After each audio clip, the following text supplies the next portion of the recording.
જય સ્વામિનારાયણ।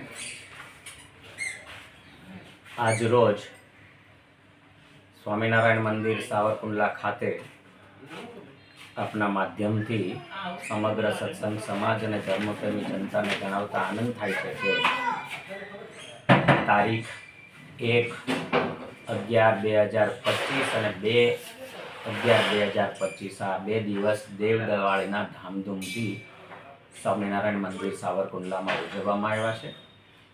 હિન્દુ સનાતન ધર્મની અંદર પ્રબોધની એકાદશીનું ખૂબ જ મહત્વ હોય છે।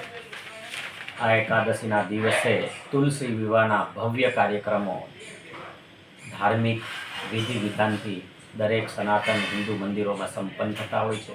એ ન્યાયે સાવરકુંડલા મંદિરમાં પણ તુલસી વિવાહનું ભવ્ય આયોજન થયેલું હતું, જેમાં તારીખ 1/11/2025ના રોજ તુલસીજી અને લાલજી મહારાજશ્રીના મંડપ મુહૂર્તો વિધિ અહીંયા ધામધૂમથી સંપન્ન થયો અને તારીખ 2/11/2025ને રવિવારના રોજ લાલજી મહારાજના યજમાન શ્રી શૈલેષભાઈ હિંમતભાઈ વિરાણીને ત્યાંથી ધામધૂમથી બહુ જ મોટી જાન સત્સંગી હરિભક્તો ભાઈઓ બહેનો અને સંતો સાથે નીકળી અને વાજતે ગાતે સ્વામિનારાયણ મંદિરે પધારી।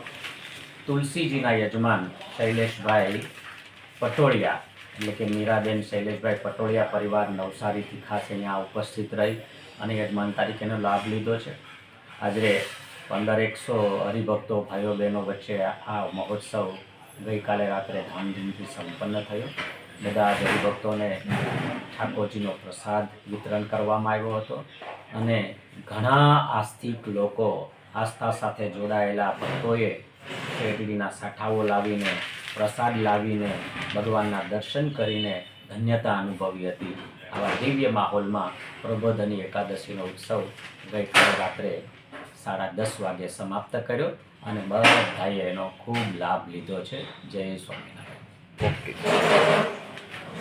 આ પ્રસંગે તારીખ 1/11/2025ના રોજ રાત્રે 8:30 થી 11 સુધી ભવ્ય રાસ ગરબાનું પણ આયોજન કરવામાં આવેલું હતું અને ગડગડિયા હનુમાનજી પાસેથી જાન નીકળી અને વાજતે ગાતે મંદિરે પધારી હતી। એટલે આ દિવ્ય આધ્યાત્મિક કાર્યક્રમોમાં હરિભક્તોએ ધર્મપ્રેમી જનતાએ ખૂબ જ મોટી સંખ્યામાં લાભ લીધો હતો। જય સ્વામિનારાયણ।